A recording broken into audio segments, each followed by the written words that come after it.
soir, nous rendons hommage à cette grande dame. Bien sûr, on va écouter. Parce que j'ai assisté à beaucoup de festivals de cinéma dans le monde, hein? Mais ce festival de Oujda nous a intégrés d'une manière, on dirait qu'on était au paradis en fait.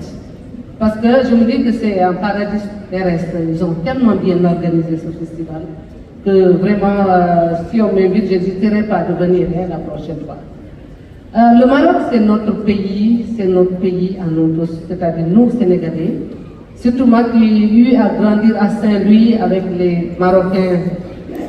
Alors le deuxième hommage ce soir, un réalisateur de documentaires, reconnu pour ses œuvres captivantes, son approche unique des sujets socioculturels, connu pour sa sensibilité et son souci du détail.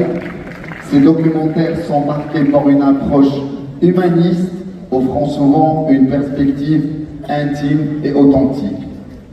طبعا منتصر ونكرم هذه السنة ابن مدينة وجدة.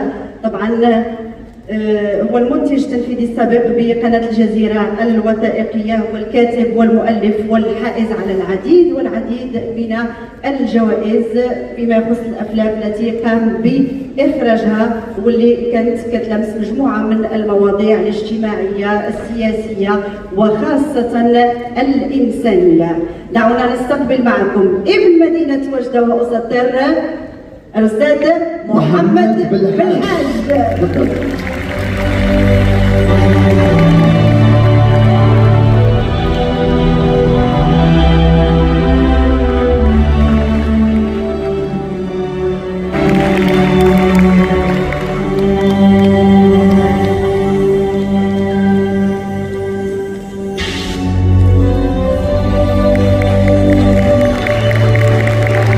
Ce soir, le grand réalisateur marocain, Mohamed Belhaj.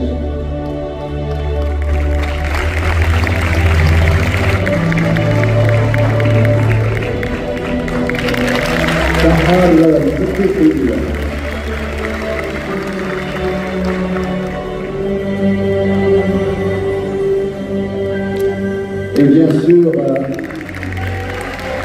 l'hommage de ce soir, il a un goût, puisque vous avez travaillé ensemble, et bien sûr il est là, le grand acteur.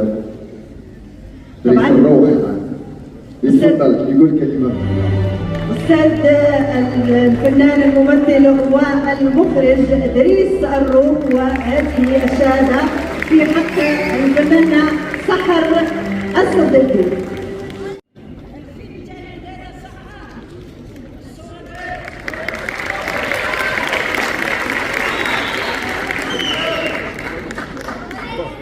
اهلا وسهلا.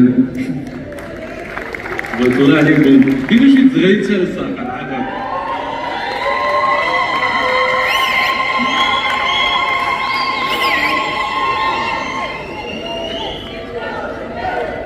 اللهم عاش هاني.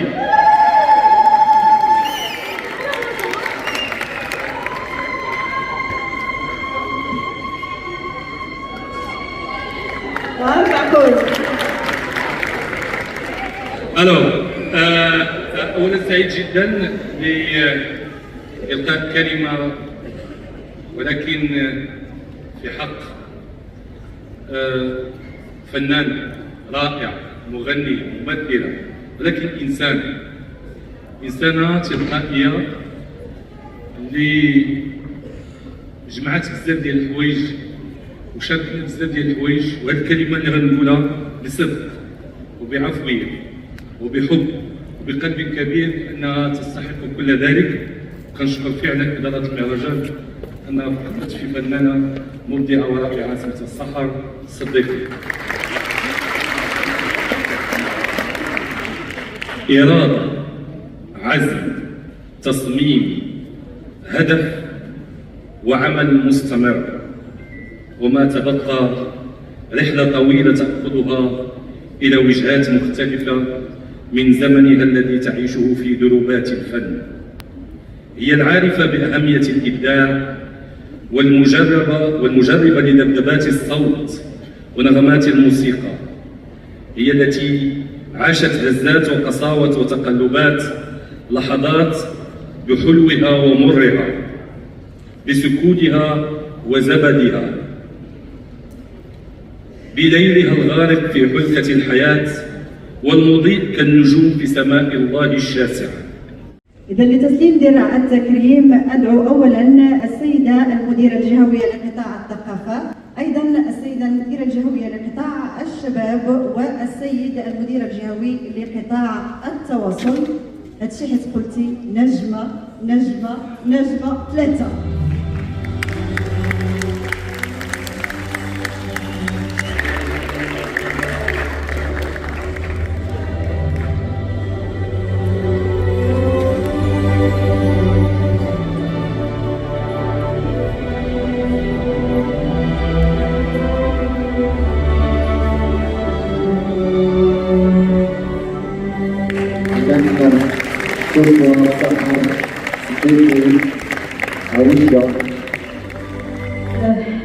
بغيت نقول لكم بانني اكثر من سعيده، اكثر من فرحانه. يعني الشعور ديالي حاليا لا يوصف باش انني نوقف امامكم بين هذه القامات الثقافيه والفنيه الكبيره، وانني نلبي الدعوه ديال المهرجان اللي كنشكر يعني وانا جد ممتنه للسي خالد سلي باش انه يعني استدعاني باش انني يتم التكريم ديالي كممثله مغربيه يعني تحب الفن يعني بواحد الطريقه خياليه.